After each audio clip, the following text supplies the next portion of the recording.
The Galactic Defense Academy's training grounds stretched across 3 kilometers of scorched Martian regolith, a testament to humanity's desperate reach for the stars. Bella stood at attention among 200 cadets, her slight frame dwarfed by the towering Kralix warriors beside her, their chitinous exoskeletons gleaming under the artificial sun of the biodome. "Look at the human," one of them chittered, mandibles clicking with amusement. "She barely reaches my thorax. How did this fragile thing even pass the entrance exams?" Bella's jaw tightened, but she kept her eyes forward. Around her, the mockery spread like wildfire through the formation. The Volturians with their 4 arms gestured dismissively. The crystalline Zephrons hummed their laughter in frequencies that made her teeth ache. Even Canet, the stoic Draxian whose obsidian scales could deflect plasma rounds, allowed himself a slight smirk as he glanced down at her. "Silence," Instructor Vexthor's voice boomed across the field. The Kralix commander, a veteran of the Void Wars, stalked between the rows with the precision of a predator. His compound eyes fixed on Bella for a long moment. "Cadet Bella, step forward." She obeyed, her boots crunching against the red sand. 200 pairs of eyes followed her. "Tell me, human," Vexthor said, his voice deceptively soft. "Why should you remain in this academy?" "You possess no natural armor, no enhanced strength, no telepathic abilities. Your species has been spacefaring for barely 2 centuries, while others here represent civilizations millions of years old." He leaned closer, and she could smell the ammonia on his breath. "What makes you think you belong among warriors?" The question hung in the air like an executioner's blade. Bella could feel the weight of expectations crushing down on her shoulders. The academy had accepted only 5 humans this year out of thousands of applicants.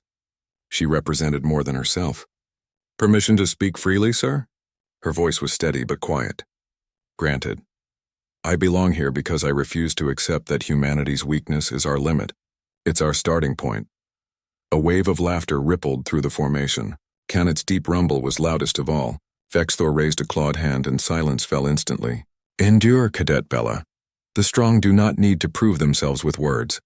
Endure your training, endure your limitations, and perhaps you will survive long enough to see graduation." He turned to address the entire formation. "Today's exercise, the Gauntlet of Trials. Full combat gear, no lethal force, but everything else is permitted. Last 100 standing move to advanced training. The rest, wash out." Bella's heart hammered against her ribs as she suited up in the armory. The combat gear was standard issue, designed to fit any species, which meant it fit none perfectly. Her helmet's heads-up display flickered to life, showing vital signs and tactical information. "Hey, human." Kanat's voice was like grinding stone as he checked his plasma rifle beside her. He towered over her, nearly 3 meters of muscle and scale. "Do yourself a favor. Drop out now. This gauntlet has killed cadets before. Better to leave with your pride than in a body bag." Bella looked up at him, and for the first time since arriving at the academy, she smiled. It wasn't a friendly expression. "You know what's funny, Canet?" She locked her rifle's power cell into place with a satisfying click. "You all keep telling me what I can't do. What humans can't do. Every single one of you has underestimated us since the moment we reached the stars." She stepped closer, and despite their size difference, he took a step back. "You want to know why Earth sent 5 cadets to this academy? It's not because we're weak. It's because we're angry." The gauntlet began with a thunderous horn blast. The arena transformed into a nightmarish obstacle course. Gravity wells that could crush bones, electrified barriers that could fry nervous systems, and automated turrets that fired concussive rounds capable of breaking exoskeletons. Bella moved like water through chaos. Where the Kralix tried to smash through obstacles, she flowed around them. Where the Volturians used brute strength to scale walls, she found handholds invisible to their larger frames. Her small size, her supposed weakness, became her greatest advantage in the confined spaces of the urban warfare simulation. But it was in combat where she truly shocked them all. Canet cornered her in a narrow corridor, his plasma rifle trained on her chest. "Nothing personal, human. Just showing you reality." Bella dropped her rifle. His eyes widened in confusion for a split second, which was all she needed. Humans couldn't match alien strength, couldn't survive in hostile environments unprotected, couldn't regenerate or teleport or manipulate gravity. But humans had learned to survive on a world that tried to kill them for millions of years. They had learned creativity, adaptation, and something most species had forgotten: desperation. She slid under his shot, grabbed a discarded stun grenade from the ground, and used the corridor's narrow width against him. The blast in the confined space disoriented him long enough for her to sweep his legs, use his own weight against him, and deliver a precise strike to the nerve cluster on his neck that she had memorized from xenobiology class. Kenneth dropped like a fallen mountain. Bella picked up her rifle and kept moving. Around her, bigger and stronger cadets were falling one by one. The Kralix warriors found their armor more hindrance than help in the tight spaces. The Volturians' multiple arms tangled in razor wire. The Zephron's crystalline structure shattered under kinetic impacts they never saw coming. But Bella had studied every species in the academy. She knew their strengths and, more importantly, their weaknesses. While they had relied on natural advantages all their lives, she had spent every day of hers compensating for disadvantages. 3 hours into the gauntlet, 50 cadets remained. Then 30, then 15.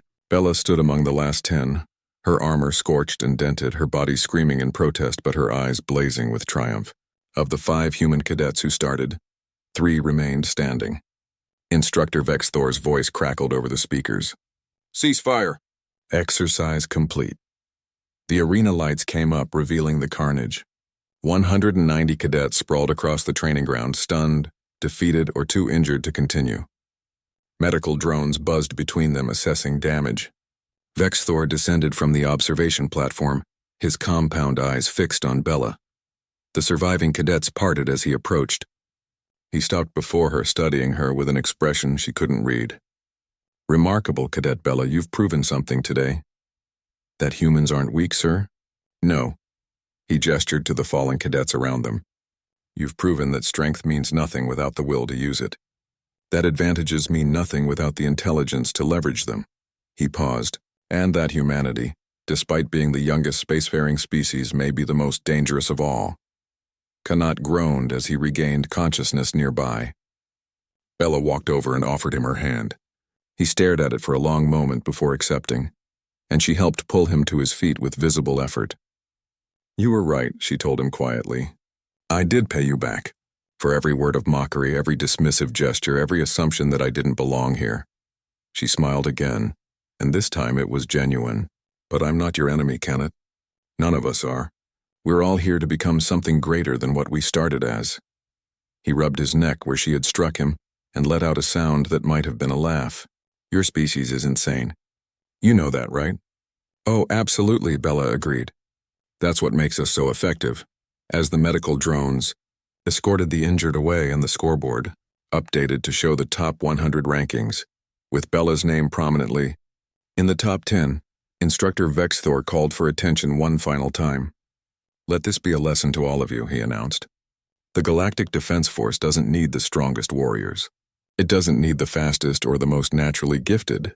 It needs those who refuse to accept defeat, those who turn their weaknesses into weapons and their disadvantages into opportunities." His gaze swept across the assembled cadets. "It needs those who endure." Bella stood at attention, her muscles trembling with exhaustion but her spine straight. Around her, cadets who had mocked her that morning now looked at her with something new in their eyes. Not pity, not amusement, respect.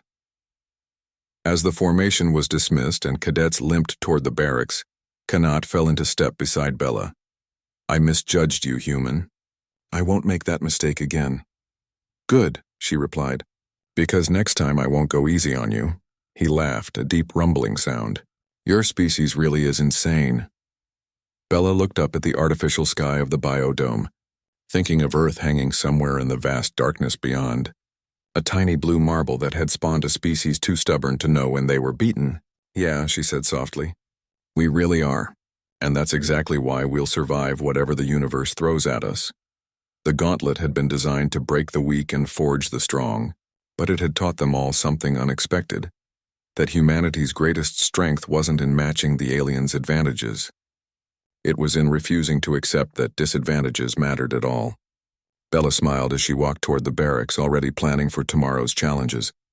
The universe had underestimated humanity for too long. It was time to show them what humans were really capable of.